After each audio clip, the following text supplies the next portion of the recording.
tan samarepa moren suksma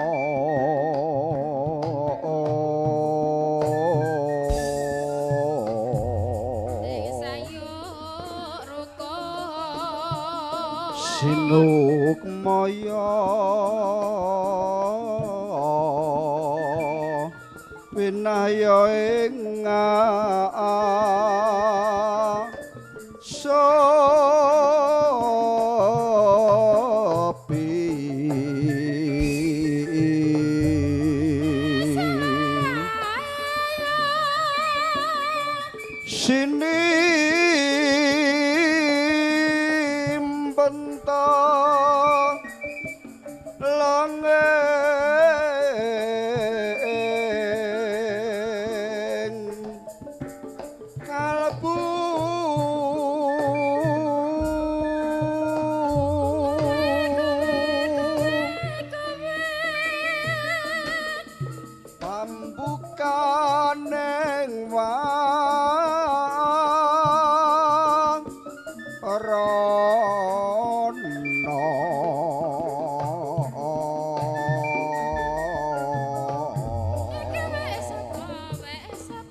pindha pecating supana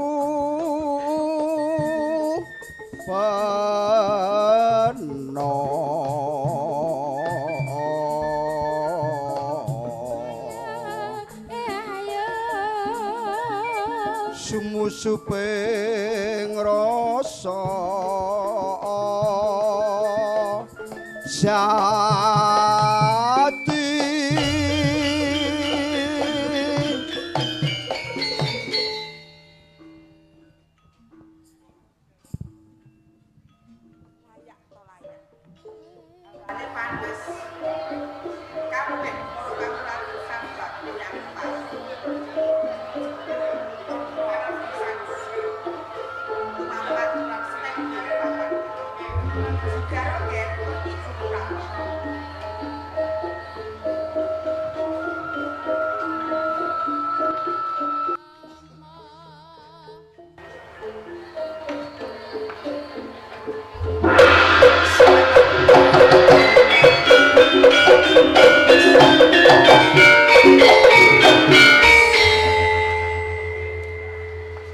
pangapunten saderengipun menawi ata kula ndamel getotipun batos panjenengan ngantos panjenengan kersa rawuh Ibu Durgandini.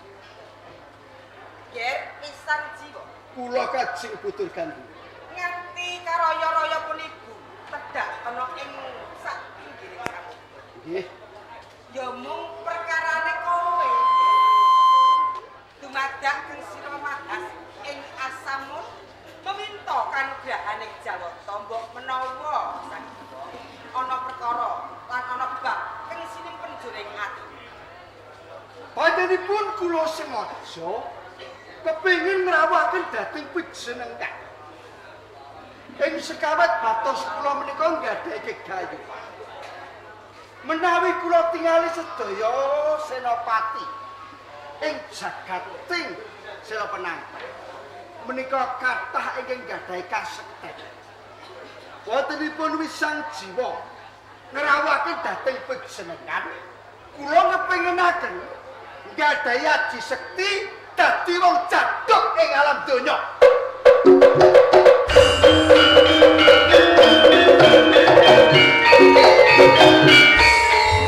Pisan jiwa Kula Kanjeng Ibu Durgandini.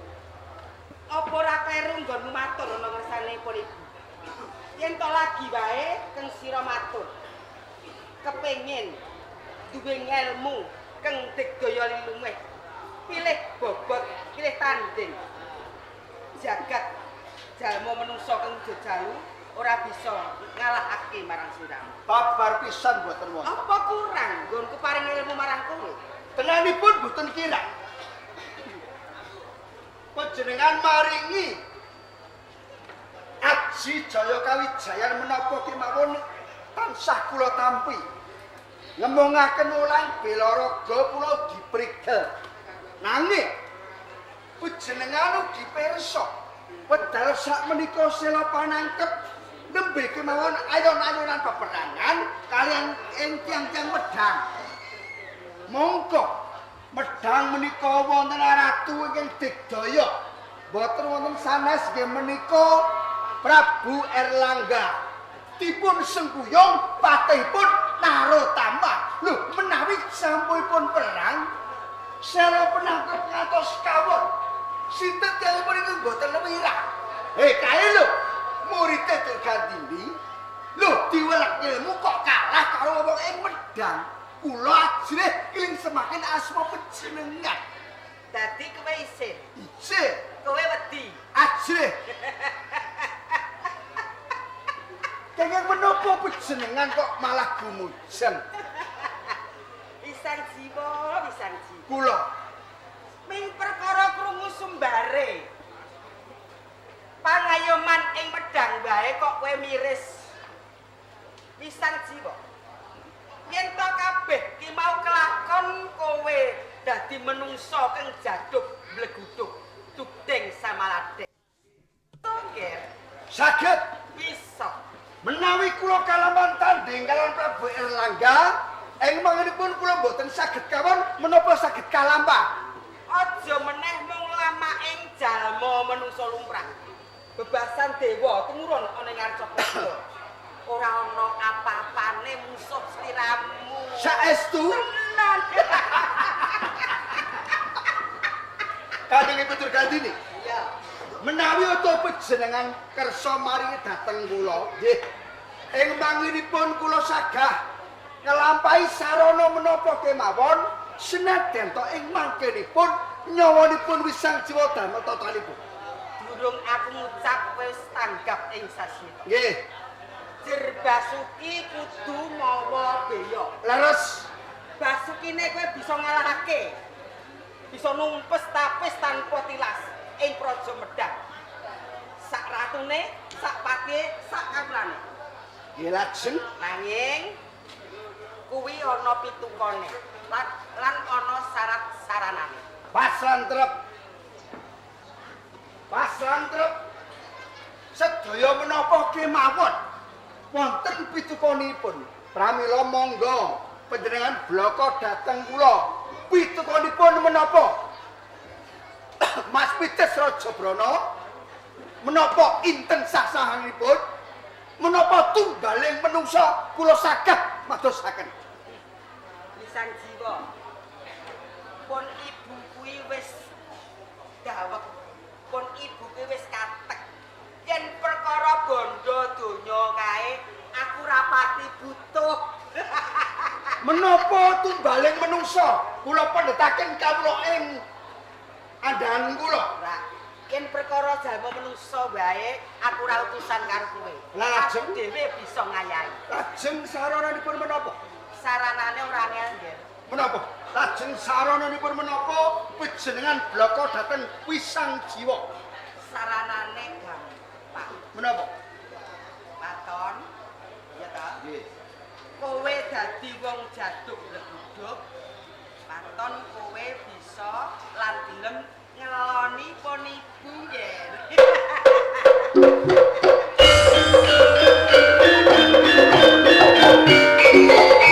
Ini kowe cingak rasamu. Apa kleru nggonku kandha marang kowe? Menawi dhateng pundi kemawon Ya. sarana wontenipun sekol bujang utawi pitik utawi tumbaling menungsa menika lumrah. Ning panyuwun panjenengan menika boten kaprah. Lho kula menika ibaratipun anak panjenengan. Ya. Lho kapure ngeloni napa enten murid kok ngeloni gurune napa mboten dosa. Kok malah gumujeng pripun to?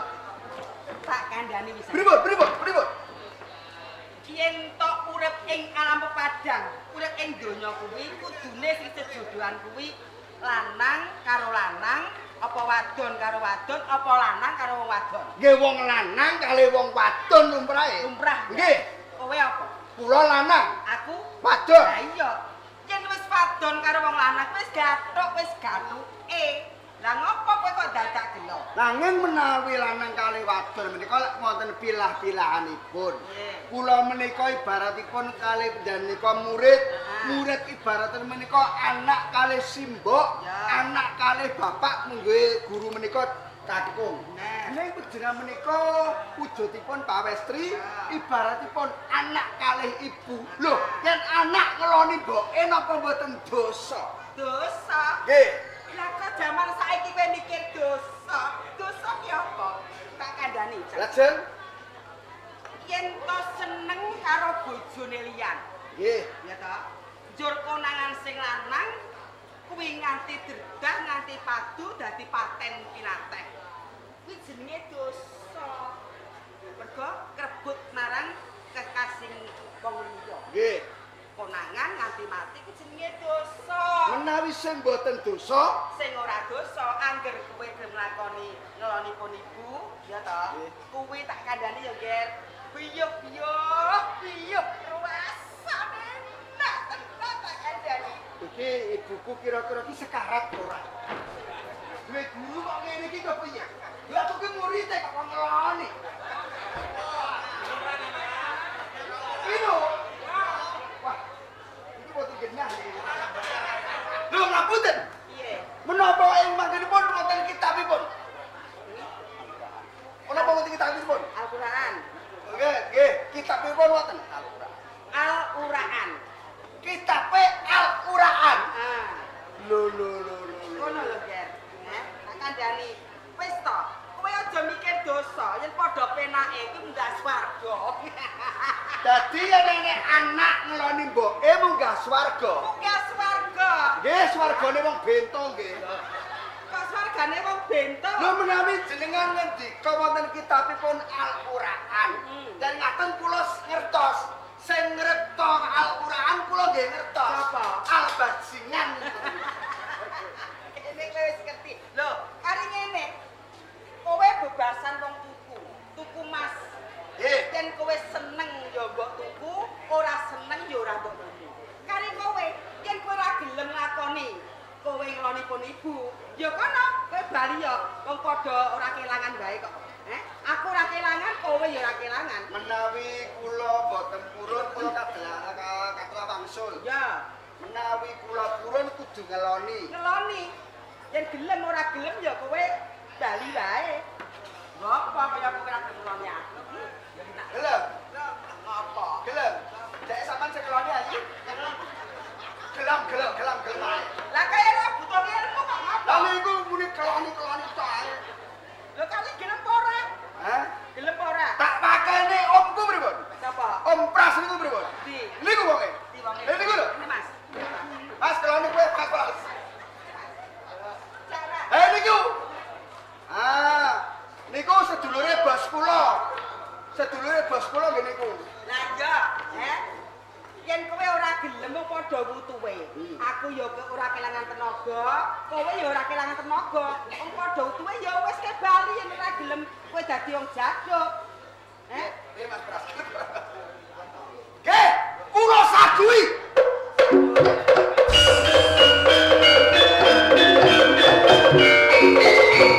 Ngeloni sampean. Yen ngeloni iki ora mung kepeksa rasamu lho ya. Kanthi tumusing lahir batinmu lho. Aja kapeksa lho. Dadi mboten asah Ya kapeksa. ora bisa. Kedah tulus. Tulus lahir batin. Won. Yen ora gelem ya wis bali ora gelem. Mengkiri to, mengkiri. Panjenengan ketinggalan keteklek batine. Sak sampun kula tebih kali panjenengan nggih. Teng ajeng panjenengan kula blok. Boten ngrana kapeksa. Tulus baton batos kula. Tulus saking lengati kula tresnani panjenengan. Purun ngeloni sampeyan. Nggih, purun.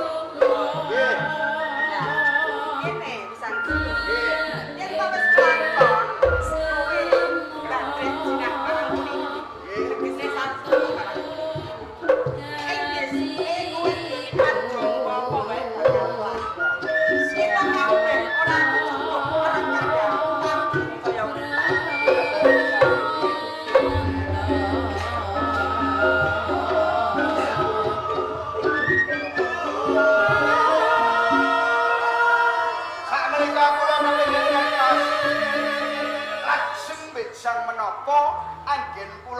dados kalih panjenengan. Sok dodol ngarep. Sok bodo. Ya. Lah nek kesuweh. Lah kok putih saiki kok dienjang menapa ya saiki. Saniki. Sak gareng ki lho. Lho, keloni saniki. Ya. Tapi kenapa ngakal? Alah, wis aja dianggep wong kae. Niku boten apa? Ora. Napa? Sakit beras. Sakit beras. Lah padha karo sampean kalih kula. Lah kok padha? Lah iki padha-padha mangan segone ndak penyakit beras. Lah tenane ngene tak kandhani. Pripun? Kowe karo aku ki padha bentone padha edan. Kok saged? Jano. Lah kudune nek menungso lumrah kae ya wis padha turu. Lah kok celorengan pedhaan kaya ngene jiplak-jiplak ning panggung, nek ora bento apa enak apa piye? Oh, niki malah mboten kula tok sing bento. Sapa? Nggih kathah. Kaya to. Lah nika ya go nika. Lah ngerti wong bento ditabung. Iya ya. Nggih. Nggih, kula tak lelados kalih panjenengan. Sithik bakal sithik kersanipun batos panjenengan repet. Niki sing miwiti panjenengan menapa kula. Ayo kowe no. Kudune wong lanang dhisik lagi wong wedok. Ngaten. Ya. Kangkang dulu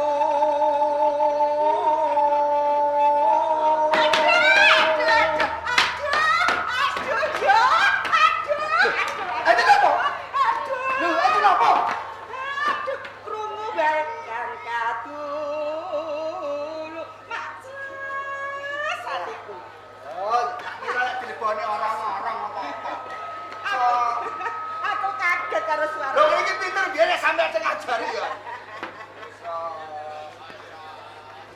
Ara roncan mang lati. Lho ngoten niku lho. Ana yoga. Yoga niku duda meri. Padune Meri. Meri. Malelo katonton. Asal banjire ya. Alon-alon iki. Ya alon-alon bae.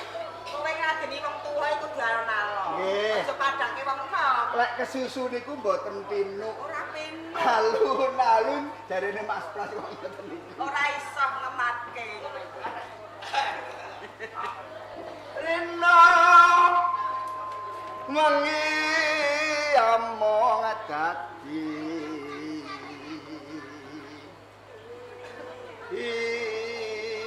impi. Tak lawas ya, Beb.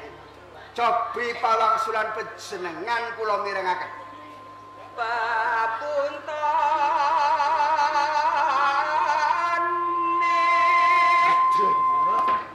Tua-tua sekaya ngono suarane. Lho, aja disewang tuane. Sing penting Rasanya.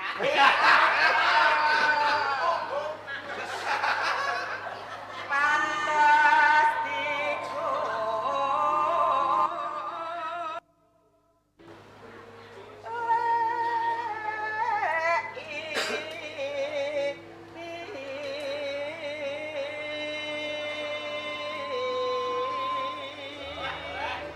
sing koke Pak Guni. Aku krungu sore mae jan aku melu.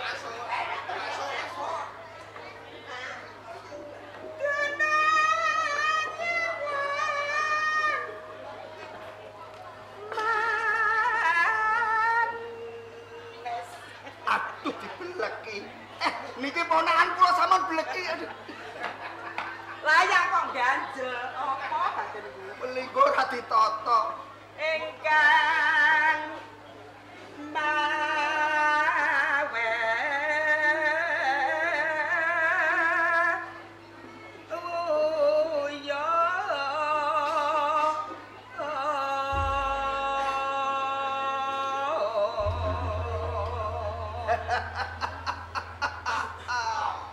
ayo nggih Pripun?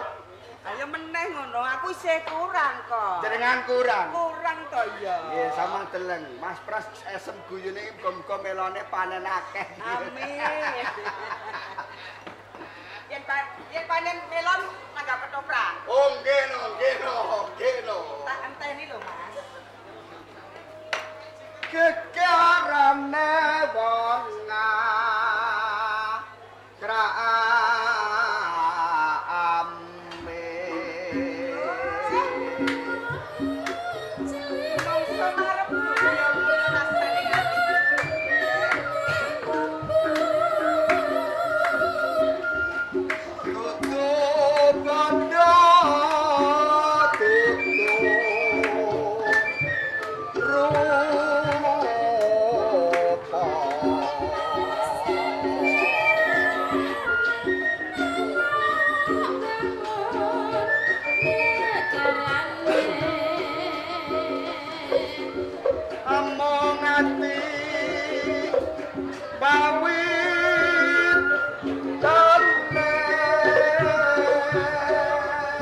iku ngangge duit. Iya, bener. Nggih to? Ning adakane bocah wadon iki ora kena dituku gawe duit, roh bondo donya sing sugih sok senengane melayu. Lah kok bisa melayu? Nggih, mergo ngerti yen omahe apik duwe mobil terus sing lanang ditinggal. Pira zaman saiki? Nggih, Yen kok biyen kae dudu bondo, Dudu rupa. rupa, mung ati pahitane. Nggih. Kanjeng Ibu Dirgantini. Nggih. Samenika kula sampun kalampahan ngladosi panjenengan arake teng namung sakedhaping netra. Pramila sakmenika kula nagih janji kula nyuwun kasekten kalih panjenengan.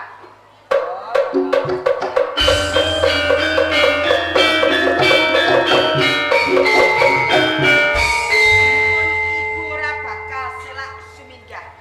Keng tegese ora bakal doro marang sliramu. Nggih. Ger.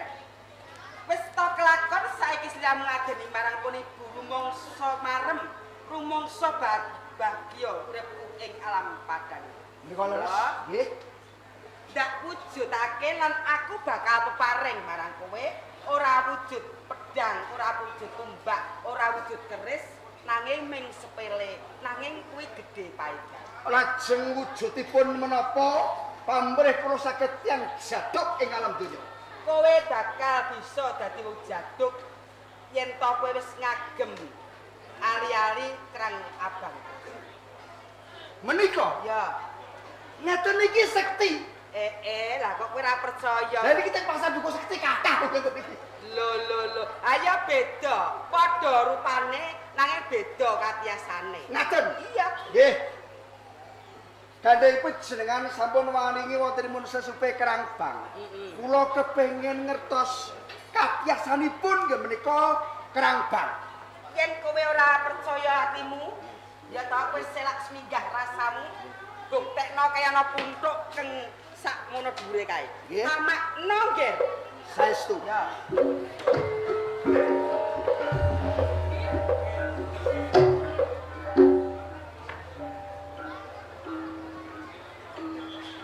Kerangpang tak jaluk kasektenmu. Aku jaluk yen pancen kowe duwe digdaya kang ngelinuwe. Ay!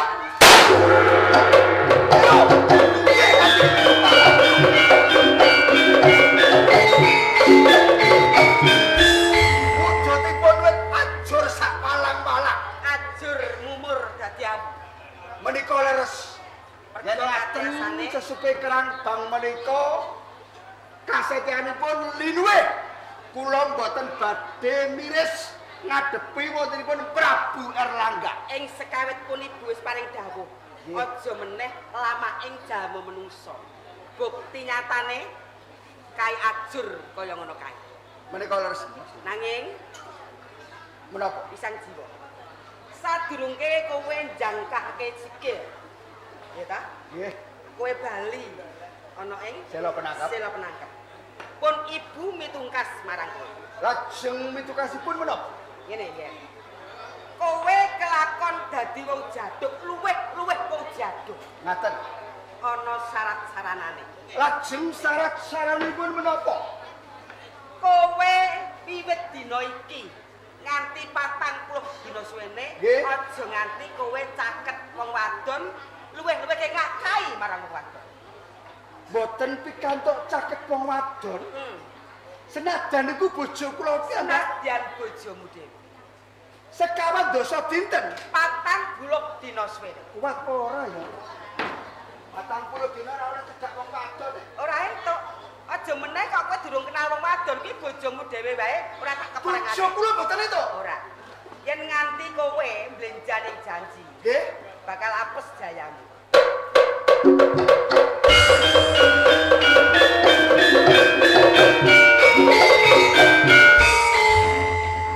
Nggih.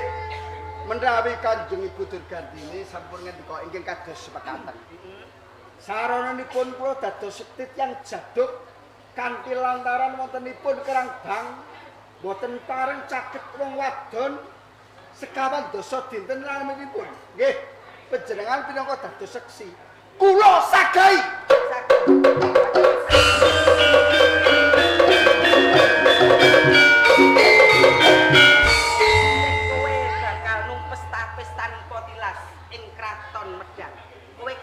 nggih. Kalampahan. Bisa lakon. Matur mbah nuwun guru yen ngaten. Ing batos kula mboten kiat ngampah. Menawi panjenengan badhe kondur, monggo kula kepengin ngadepi tiyang-tiyang saking ing Medang. Kaya ngono. Nggih. Yen ngono, Sama. yen ngono pun ibu bakal kondur. Nggih, monggo panjenengan guru miri lampah. Nggih. Sing ati-ati. Ingkang atos-atos.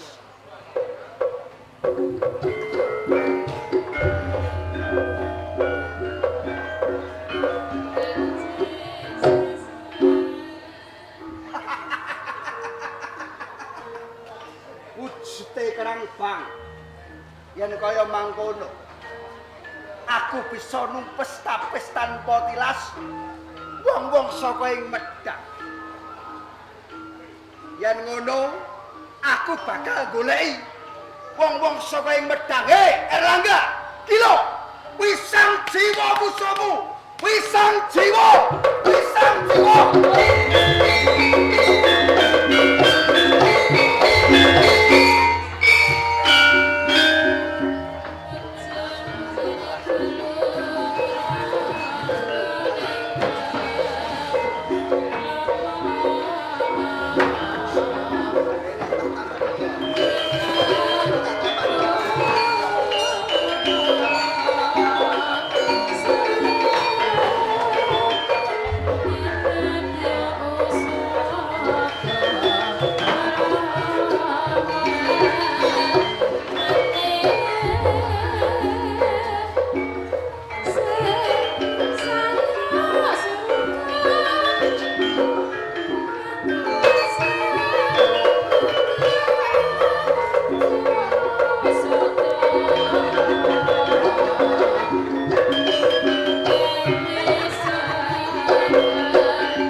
Gandini pakarti kaya ngono wiwit nom nganti meh kowe jambul wanen kok ora ana marine pira korban nom-noman bagus sing nang tanganmu kebangetan Nantang.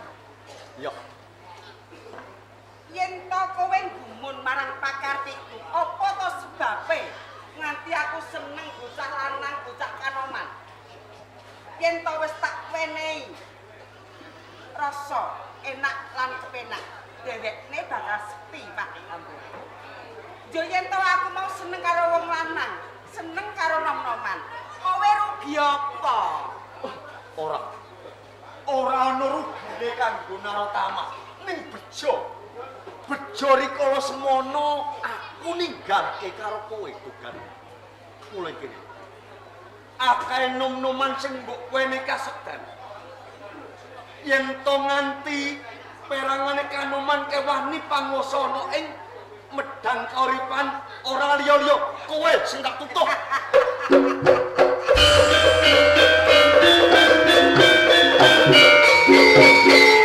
Ora ping pisan, ora ping pindho. Sumbarmu kaya mecah-mecahno wesi gligen. Pancen kabeh wis tak sengaja. Pancen kabeh tak jarang. Narutama, aja meneh ming kowe. Sewu Erlangga, aku ora bakal mundur. Pancen nyata lanang tenan. Iki lho, adem ana Durgandini.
prajurit sawetara dikepenakno nggonira padha lungguh. Pangestaken jauh. Bapa Cekel Laksamana Jauh katimbalan nak Mas Dipati Jaya. Bapa Bargo Nah iki jauh katimbalan. sawetawis dipun sekecaken anggenipun lega. Ngestaken jauh. Diajeng Prameswar Cikan pimbalan Joko. aku mundhut pelaburan kadiparan pakaryanmu wonge. Kadang. Saderengipun kula matur nuwun dugi pangapunten Kang Mas. Kaya mangkono. Kang Mas. Angsal kula golongan kaporo ganteni sedaya kemawon boten wonten ingkang ciwani Kang Mas. Napa malih panjenengan badhe ngersakaken jenengan? Sedaten kala mau sampun sami semawis.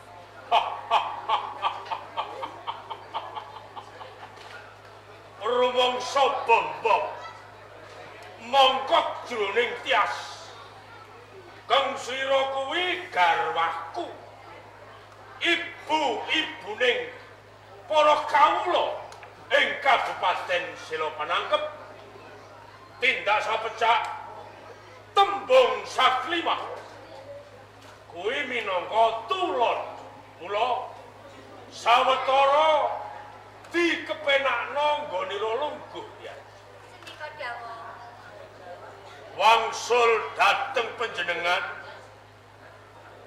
Bapak sekalian kula nyuwun tetimbangan sambet kalian Kabupaten Sela Panangkep menawi wonten tumpang sup anggen kula ngemudi wonten ing Sela Panangkep panjenengan sekalian minangka saka guru wonten ing Sela Panangkep mila kula nyuwun tetimbangan panjenengan sekalian. Namas Dipati Jaya. Injih. Lebat Nyundi Agung Wila Sama Pangasam. Saderengipun pun Bapa mitrang menapa ingkang dados dawuh pangandika panjenengan pun Bapa ngaturake sembah pangabekti tumrap Nak Mas Dipati Jaya. Kados mekaten kasugihan. Dawa ingkang sesami-sami. Nggih. Kaget salebetipun manah kula Nak Mas nalikanipun kula golongan dhateng sedaya para prajurit wonten ing Sela Panangkep. Injih. Panjenengan utusan dhateng salah satunggaling prajurit ngaturi kula kinen minggah wonten ing Pendhapi Agung Sela Panangkep. Estunipun wonten kawigatosan menapa Nak Mas? Bapak Cekel Laksamana. Nggih. Kula ngembat pradata wonten ing Sela Panangkep. Menika kebawah lan kaparentah wonten ing kraton Medang Kauripan. Mila saking menika kula nyuwun rigen panjenengan. Senajan to kula menika kebawah lan kaparentah wonten ing Sela wonten ing Medang Kauripan. Kula kedah kados pundi? Namas Dipati Jayawasis. Injih. Pangapunten sadherek. Panjenengan nggawe gambar paluwana wonten ing Sela Panangkep. Menika nglintir kawibawan Kang Rama ingkang sampun swargi. Kados mekaten. Dede parinirmanipun tiang-tiang saking Medang Kauripan saya-saya. Panjenengan dados nerpati dados bupati wonten ing Sela Panangkep. Nika boten paringanipun sinuwun Prabu Erlangga. Menawi nalika semanten Rama panjenengan dalem ngasta ban-ban pengayoman wonten ing Sela Panangkep. Pancen saestu menika kabawah pemerintahan wonten ing Medang Kauripan. Ning Sasampunipun Rama panjenengan dalemut ing kasedan. Kula kinten tanpa guna menawi panjenengan menika deku-deku wonten ing medhang kauripan. Napa melih nyembah dramaanipun Airlangga. Watri pirsa. Ratu medhang kauripan wedal samenika mboten kiai saking tanah Jawa. Airlangga niku tiyang sebrang. Airlangga niku tiyang saking Bali. Anakipun Sang Prabu Dayana saking Bali. Mila saking menika dedetrah tanah Jawi. Napa sebabipun Airlangga dados ratu wonten ing medhang? Sebabipun Awit Airlangga menika dipundhut anak mantu dening Sang Prabu Teguh Darmawangsa. Anak Sang Prabu Teguh Darmawangsa menika namung setunggal mijil pawestri kang nami Mahendradatta. Mahendradatta. Monggo mboten pas menawi Sinuwun Prabu Teguh Darmawangsa niku nglintirake kawibawan tumrap dhateng putrinipun mila sing diangkat dadi ratu anak mantune. Dados menawi panjenengan ing wedal sakmenika taksih deku-deku wonten ing medhang kauripan saben sasi pindah asok glondong pengareng-areng niku tanpa guna. Lho, menawi panjenengan nyuwun nggih pratikel dhateng kula. Nak Mas, monggo ing wedal samenika panjenengan kula aturi mandiring pribadi. Medhang kauripan ya medhang kauripan. Sela matanggep nggih sela matanggep. Cedhane ing wedal samenika panjenengan kedah mbalela saking medhang kauripan.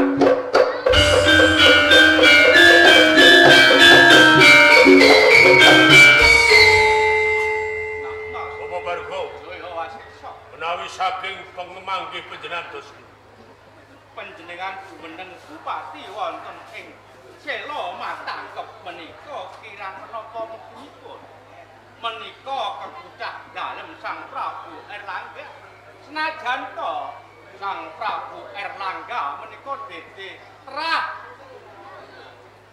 saking tanah Jawi tiyang saking Wingkanani nanging anggenipun ngembat pusaraning adil wonten ing tanah Jawi mliginipun wonten ing medhang kauripan kirang menapa adil para marta dhateng para kawula boten benten-bentenaken dhateng para kawula sedaya karengkuh sami menawi to panjenengan badhe wanuk-wani kalian Prabu Airlangga wonten ing medhang kauripan kangge kekiatan napa nak Mas Jayawasesa kepareng kula mangsuli kalian Adi Cekel Aksana Di Kakang Bargo, yen kowe lali tak elingake ya Di perkara apa? sapa to saktenane Cekel Aksana kuwi Dadi sampean pengen buka.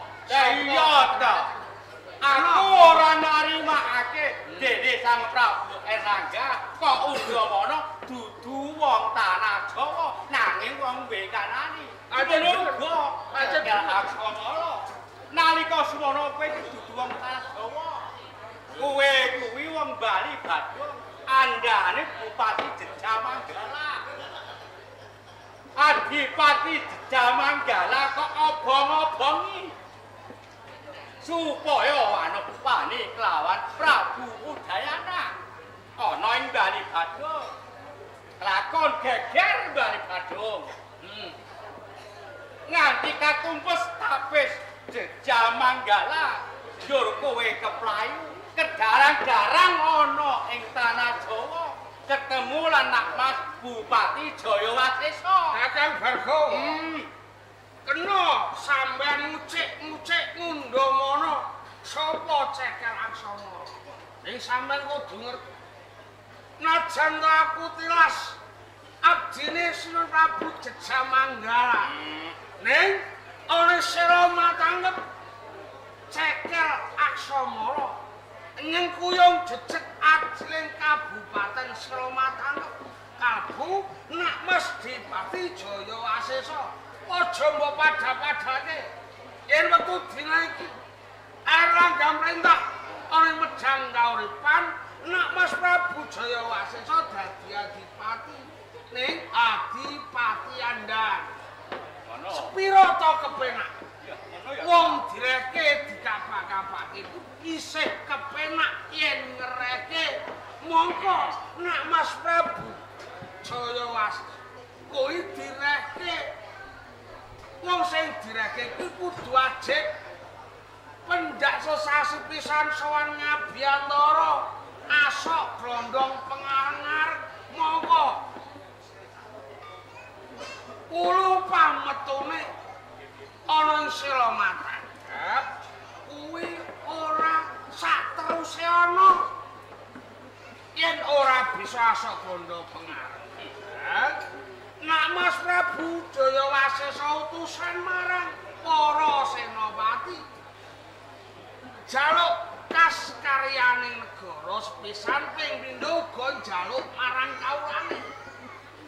Yen saben sesasi sepisan kawulane dijaluki pajek dijaluk puluh pametune apa ya ora mesake marang kawula. Sing tak karepke yen bisa medhang kauripan manungkul ana ing Sila Matangkep dene men kawula ana ing Sila Matangkep uripe gemah aripah jinawi ora ana kang nandhang kekurangan lak ngono. Iki cekel Aksamara. Ing ngarep aku wis kandha. Sang Prabu Erlangga kae ora beda-bedakake marang kabeh para kawulane, kabeh kawengku padha. Semono uga nak Mas Bupati Jaya Wasesa nggone jumeneng bupati ana ing Sila Matangkep tak anggap padha ora kabeda-bedakake, ora dianggep kaya dene kandhaan. Mula kang saka kuwi di eling nalika semono kowe temeka ning tanah Jawa ya di pegaweanmu saben dina iki mung dodolake kan. Sampeyan Dodolake ketemu lawan Bupati Jaya Wasesa karena atine seneng atine akeh kok tawake. Saking pinter lan manis tembungmu nak Mas Jaya Wasesa kepranan yur kowe diangkat dadi paran para iya apa ora? Iya apa ora? Iya. Cekap! Apa cekel Aksamara? Apa Barga? Dawuh. Panjenengan sekalian minangka saka guru ing Sila Matangkep. Monggo beda panemu seje pemanggih monggo nanging sepisan malih kula badhe nyuwun priksa nitik dhateng pangandika panjenengan sekalian sawijining adipati ing Gorawari Jejamanggala. Sinten sejatosipun Jejamanggala? Kula badhe nyuwun priksa dhateng panjenengan. Estunipun Jejamanggala menika wonten sambutanipun kalih Rama panjenengan dalem. Monggo. Jejamanggala sinten to ingkang merjaya? Sinten? Ingkang merjaya Sang Prabu Erlangga. Prabu Erlangga.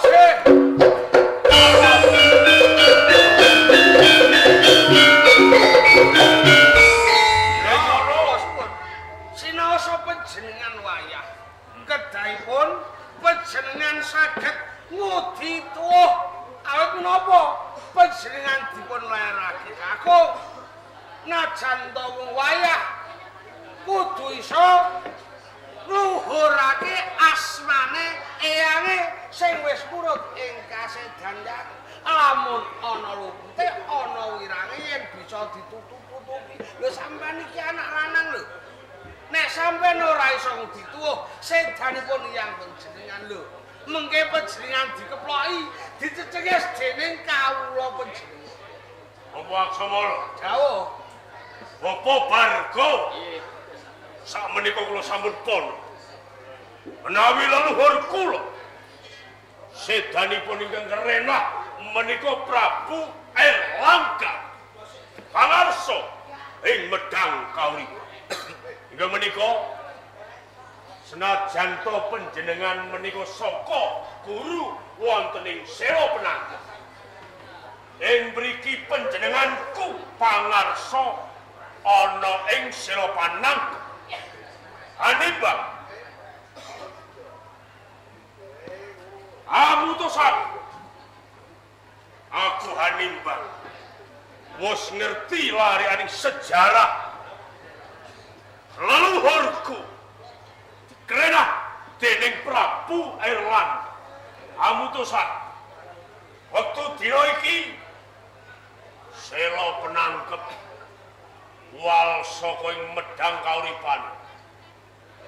Aku nedya baleo Medang Kauripan.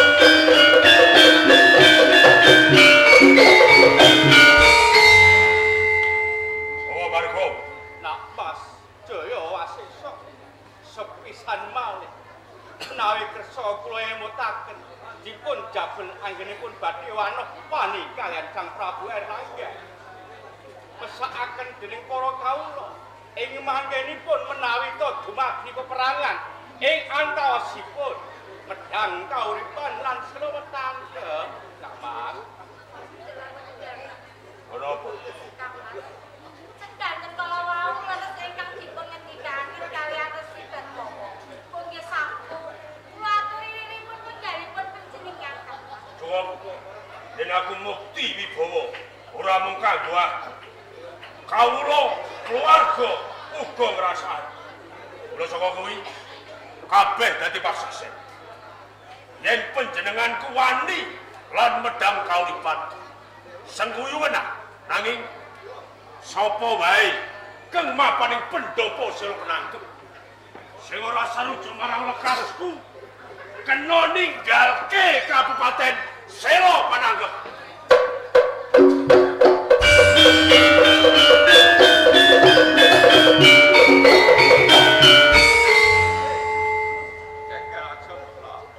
Seneng atimu, bungah atimu. Dene sing tok karepake bisa kaleksanan. Ora teges aku senengaken, ning aku mung kepengin ngenahke larianing sejarah apa aku luput yen aku utusan kalawan Mas supaya mbas pastine leluhure sing wis kulut ing kasinten. Nak Mas Jaya Wasesa. Cetha menawi ngaten menika panjenengan boten saged kula duwa malih anggenipun kagungan kersa badhe wani lan Prabu Erlangga. Pramila ing saking menika Nak Mas Jaya Wasesa. Kina menapa kula sungkem bekti kalian panjenengan menawi panjenengan boten saged dipun rehaken, boten saged dipun emutaken ing mangkenipun dipun enget-enget nggih. Menawi wonten ing Sela Matangkep dumadi menapa kemawon kahananipun ampun nutuh dhateng kula cawe-cawe dhateng kula.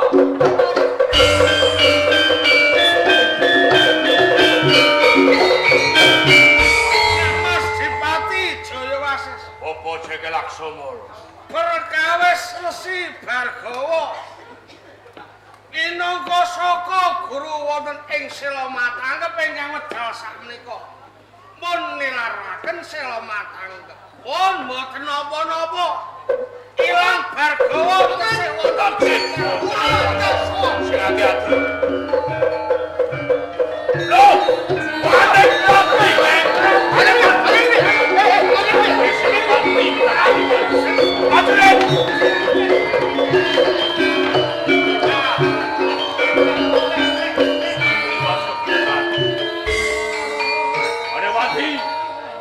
Kula parida bukan. Kowe Senopati Medang Kauripan. Leres wani tekono ing Kabupaten Silomat tangkep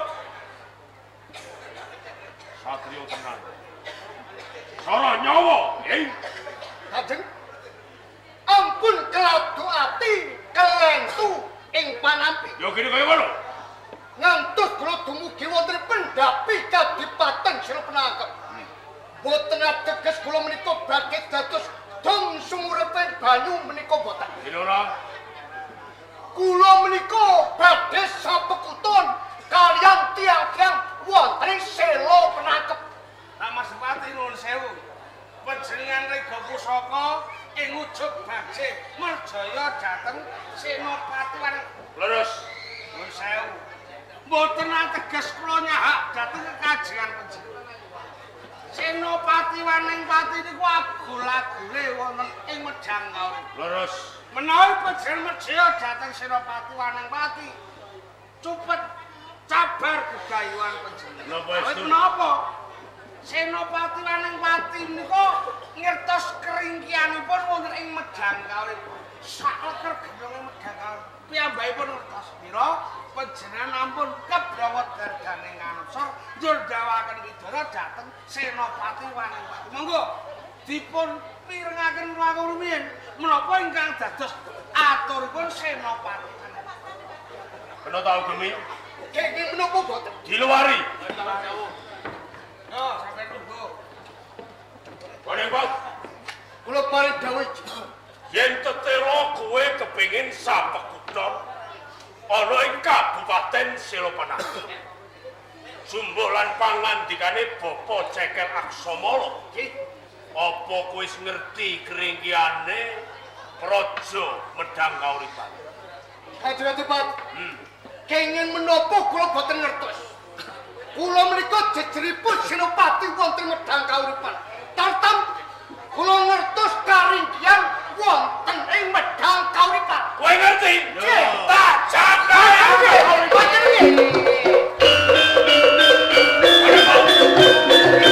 ngomong saiki pun cedhak nek Wanengpati pun ngerti keringkian Medang Kauripan Nggih, ning panjenengan kula aturi sareh sawetawis ampun gusa-gusu. Nggih, monggo.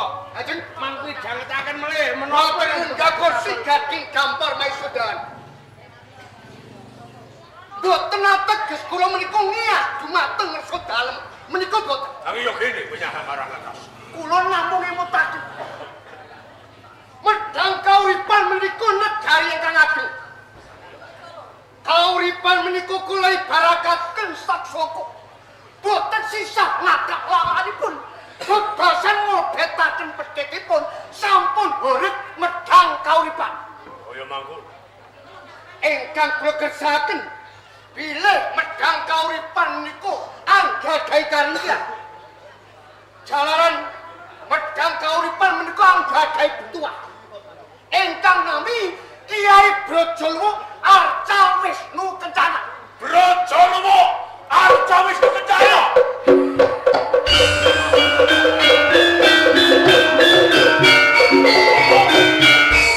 Sampun sampun kawis tinggal.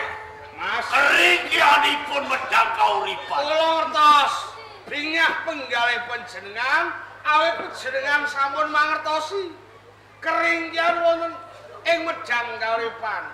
Merga dijanggo dewane diayomi bintuah Arca Wisnu Brajalawa. Kaya mangkul. Sawetawis kula tak ngomong kalih Senopati. Iya piye Pak? Senopati Wanengpati. pripun Bapa Cekel Aksamala Merga kowe wis munjuk atur kersane Nak Mas Bupati Jewasesa. nggih Yen keringkian ana ing Medang Kauripan dumunung ana bintuah pikukuh. Brajalawa adapun Arca Wisnu Kencana. leres Monggo kowe Senopati ana ing Medang Kauripan mestine mapane nang ngendi lenane prajurit sing jaga gedhong pusaka kowe ngerti dhewe. Ha? Kok kanggo mbuktekake yen pancen bener-bener kowe nyengkuyung karo anak Mas Dipati Jayawasesa kepengin merangi Medang. jaluk tanggung jawabmu. Gelem kowe jumujuk ana ing plangkan pusaka Medang Kauripan.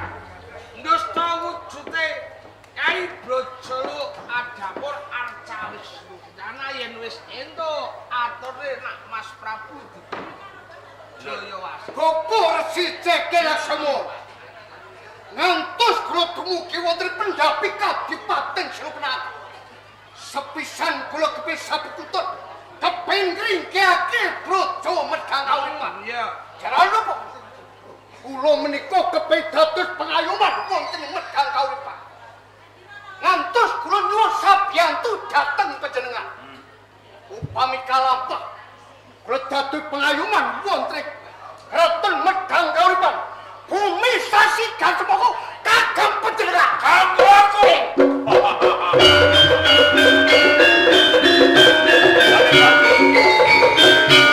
Yen petelo kowe kena tak ugemi tembungmu. Gelak wanci ambujung wektu. Antum gawe. Kepiye carane ngringkehake ana ing Medang Kauripan? Kula ingkang badhe mlebet wonten ing gedung pusaka Medang Kauripan. Prajurit saking Silopenaka kedah damel geger wonten sakjawinipun rangka. Aja kuwatir. Nggih. Yen pancen kaya mangkono, andum gawe mengko aku bakal perintah saking Santana ana ing Kabupaten Silopenaka. Menawi kados ngaten kula badhe ngrumine lapah. Tidak, Upami setambeng panges. Kaya mangkono. Apa?